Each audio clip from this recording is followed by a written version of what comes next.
साथीहरु नमस्कार। मेरो युट्युब च्यानल दिप ज्ञानमा तपाईहरुलाई स्वागत छ। सधैँ आज पनि म शेरसँग रिलेटेड इम्पोर्टेन्ट टपिकमा भिडियो लिएर आइसकेको छु। आशा छ तपाईहरुको लागि केही भए पनि उपयोगी हुनेछ। त्यसैले भिडियो स्किप नगरी पुरै भिडियो हेरिदिनु होला। जो साथी मेरो च्यानलमा नयाँ हुनुहुन्छ कृपया च्यानललाई सब्स्क्राइब गरिदिनु होला।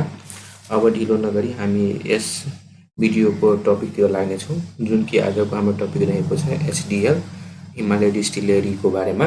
यसको आज हामी फन्डामेन्टल साथै टेक्निकल हेर्नेछौँ र अहिले बोनसको सिजन हुँदाखेरि यसपालि पनि अब यसले कतिको बोनस दिन्छ भनेर हामी बुझ्ने कोसिस गर्छौँ।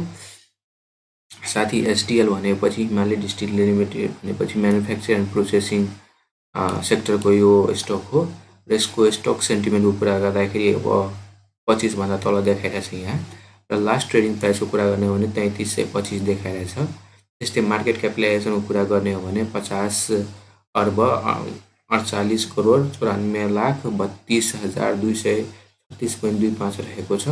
त्यस्तै यसको पेड अफ क्यापिटलको कुरा गर्ने हो भने 1 अर्ब 51 करोड 84 लाख 79,165 रहेको छ। त्यस्तै यसको 52 विक्सको हाईको कुरा गर्ने हो भने 7,174 सम्म पुगेको थियो यसको हाई प्राइस भनेपछि, अनि त्यसको लो भनेको कुरा भन्ने हो भने 2858 सम्म पुगेको थियो।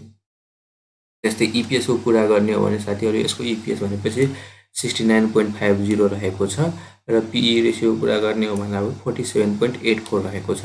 त्यस्तै रिटर्न अन इक्विटी भनेको राम्रो रहेको छ 44.38 रहेको छ र यसको बुक भ्यालुको कुरा गर्ने हो भने एभरेज नै रहेको छ 187.22 रहेको छ।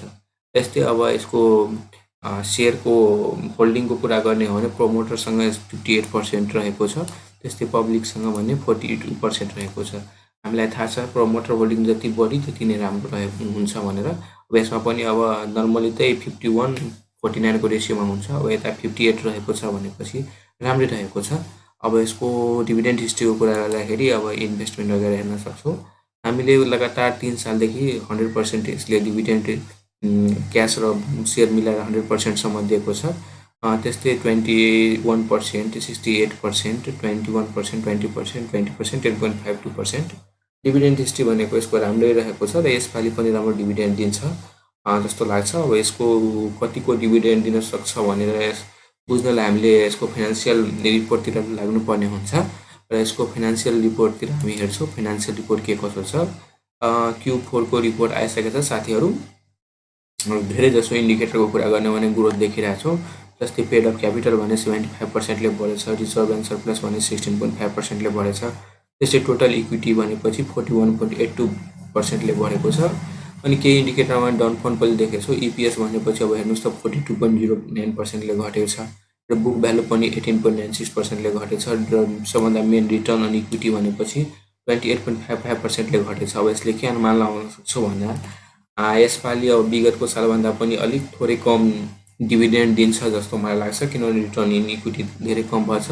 त्यस्तै अब जुन अनुसार पेड अफ क्यापिटल यसले इन्क्रिज गरेर 75%, त्यस्तै त्यही अनुसार यसको ग्रस प्रफिट पनि बढ्नु पर्ने थियो, नेट प्रफिट पनि बढ्नु पर्ने थियो, त्यो अनुसार बढेको छैन। 1.33% ले मात्र बढेको छ। यसले हामीलाई के संकेत दिन्छ भने अब यसपालि त अलिक थोरै कम दिन्छ, केही नभए पनि यसपालि पनि मजाले 50 देखि 60% जम्मा दिन्छ जस्तो मलाई लाग्छ। अब यसको टेक्निकल एनालाइसिसतिर लागौँ। यो स्टकको टेक्निकल एनालाइसिसतिर लागौँ। यहाँ हामीले HDL लेख्नुपर्ने हुन्छ। HDL अब यसमा 2-3 वटा इन्डिकेटर लगाएर हेरौँ हामी। MACD मेरो फेभरेट इन्डिकेटर भनेको MACD हो। त्यस्तै अब RSI लगाएर पनि हेरौँ, साथै बुलिन्जर ब्यान्ड पनि एकचोटि हेरौँ।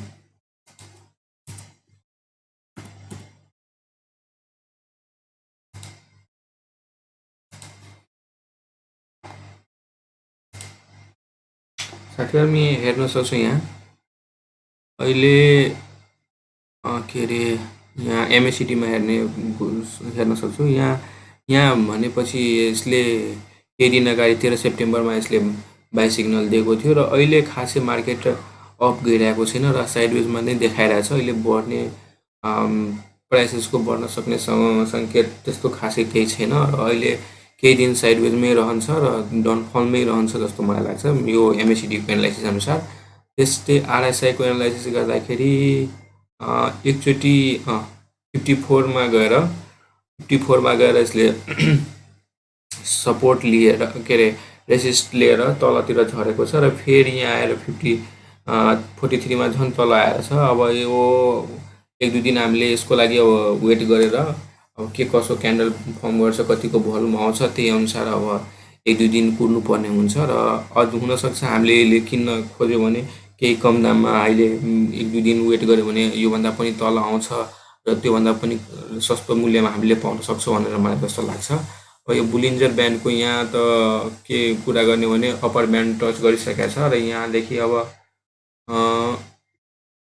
भोलि पर्सि अब के हुन्छ, कस्तो क्यान्डल बन्छ, यो त्यही अनुसारले अब डिसाइड गर्न मिल्छ। अब 1-2 दिन कुरेर किन्दा ठिकै होला जस्तो मलाई लाग्छ। हस् त साथी, आजको भिडियो यहीँसम्म समाप्त गर्छु।